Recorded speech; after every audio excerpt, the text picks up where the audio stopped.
Hello there, it's another beautiful day, and you are back once again on the official Gaddafi TV. Um, this is your boy official Gaddafi, and then we are here today to actually review our match against Aston Villa, which we won 2-1. And in the course of the review, this is what I do. To those who are new to this channel, I talk about a few points that I observed in the course of the game. So if you are new here, you might want to subscribe because there are a lot of goodies over here. So this is what we are going to do. Actually, I'm going to speak about at least five things that I observed from the game against Aston Villa. So the first thing I realized in the game happens to be an old problem that we've been facing throughout the season. That is our struggles against low block sides. Yesterday in the first half, Chelsea won about 77% of possession, yet we didn't create any meaningful chance. Aston Villa, with that meager amount of possession, created 2 clear goal scoring opportunities. Even though we were able to win the game, but looking at the amount of possession that we enjoyed, we could have created more. We could have even scored more. But it's been like the same old problem. Pass the ball to each other, swing the passes from one flank to another, and then bring it back, play the game in the midfield, not creating any meaningful chances, which can lead to a goal. That has been our problem throughout the season. I am not surprised though that we are making attacking reinforcements, but if we are to secure our position in the top 4, then I think we have to start doing something about it. We have to start creating a lot of chances and making those chances count. That is what big clubs do, So that is the first point I observed in yesterday's game, which I wasn't too much pleased with. Now, going to the second point. The second point is a bit of a bittersweet news. That is, in over a year now, Ruben is back. He is back playing competitive football for Chelsea FC again. He has recovered from that nasty injury, and yesterday he was rewarded with a start.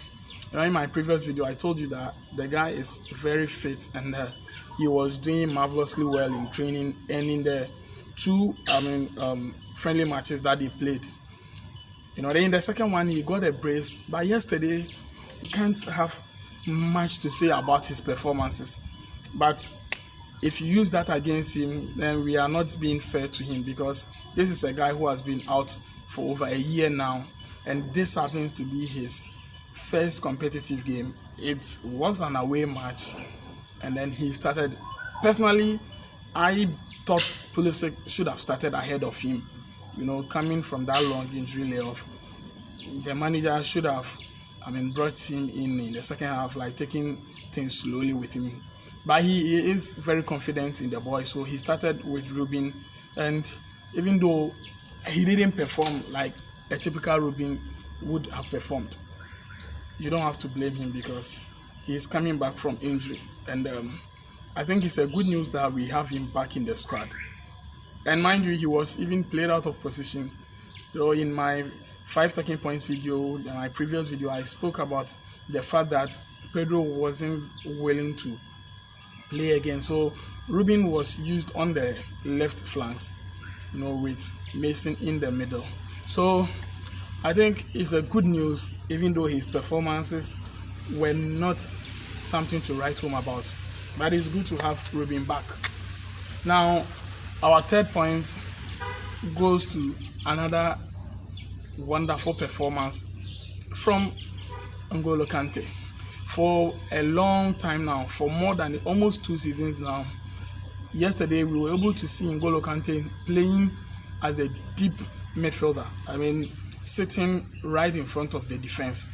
And if you didn't watch the game yesterday, I think you should go back and watch it, because yesterday we saw the old N'Golo Kante, the N'Golo Kante of Leicester City, the N'Golo Kante of 2016-17 under Antonio Conte. Yes, yesterday N'Golo bossed the midfield. It was a masterclass performance from N'Golo Kante, winning all the second balls and creating those tactical fouls.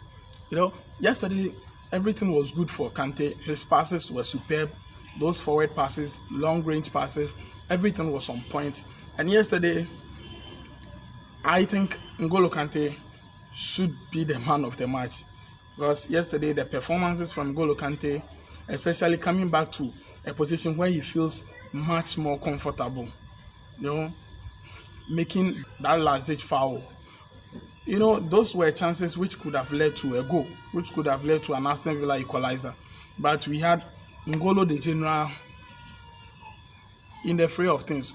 Yesterday, N'Golo Kante came back to this position, and I hope he remains there, because I see him to be, the owner of that position. That is N'Golo Kante. Even though when he's played on the offense, when he's played as a box-to-box midfielder, he does good. But I think this is his best position. Now we move on to the third bright spot on the table, and that is Christian Pulisic. Pulisic, the last time Pulisic played for Chelsea is on the New Year Day. That is 1st of January 2020. And then he got that injury. So for over 6 months now, Pulisic also, on the other hand, has not played competitively for Chelsea Football Club. Yesterday, he came in from the bench in the second half. He came in for Ruben loftus, and then he made an instant impact. Before he came on, Chelsea were down by 1-0. He came on, and within some few minutes, he gave us the equalizer. He brought that sense of urgency. He brought that creativity in our build-up. So Christian actually should have started, but it's all good because the manager realized his, what I'll call a mistake, and then he corrected it, and that led to us winning the game. So I am also happy that we have almost all our players who went out injured back on the pitch. Kante this season has also struggled with a lot of injuries, same as Christian Pulisic. So yesterday Pulisic was also back, and this gave him his 6th goal of the campaign. And out of those 6 goals, 5 have come on the road. So I think Christian, when it comes to away matches, Christian has always turned out to be our savior. So Christian is also back, and then he came back with a bang. He came back with a goal. He came back with something that we have been missing in our game. Now, we move on straight to our 5th and final point. And that is also good news. That is good news because over the weekend, it looks like in the race for the top 4, only Chelsea got that favorable results.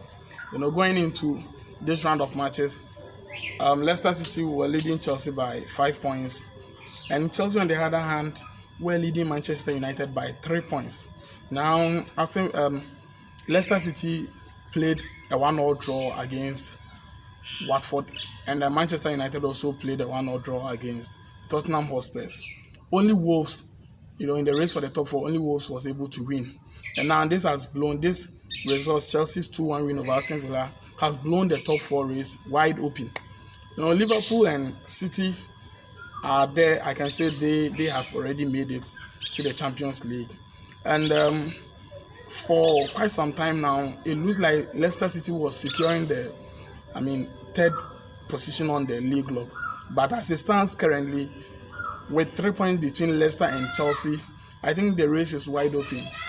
A race which at one point in time was, let's say, about 4 or 5 clubs fighting for the 4th position, 1 spot. Now Chelsea has been able to cut it down to make it 2. Because now Leicester City have been dragged into the top 4 race. And I think it's a good thing for us, with Manchester United and Wolves and other Tottenham Hotspur, right behind us. If we have been able to cut the lead from 5 to 3, I think it's all good. So this is what is happening, or this is what I actually observed in our 2-1 win over Aston Villa. People were not too happy with the results, looking at the the amount of possession that Chelsea enjoyed. But they seem to forget that Aston Villa is also in the relegation race. They are trying their possible best to get out of the relegation battle. and we on the other hand were fighting for the top 4 position. So it was a match against two teams with everything to lose. It was a match which we all had serious things at stake. So it wasn't going to be just a ride on. In my previous video ahead of the restart of the league, I told you every match that Chelsea are going to play from now to the end of the season should be seen as a final. And yesterday was a testament to that point. Aston Villa is fighting to stay in the Premier League. We are fighting for a Champions League spot. So it wasn't going to be easy. This is the EPL. And we know when things get heated like this, at this stage, teams can surprise you. So yesterday, it was all good. I will take the 3 points. At this stage, every 3 points is 3 points, regardless of how we won it. This is Official Gaddafi TV. Please subscribe, and this is why I bring my 5 talking points video to an end. Still blue till I die.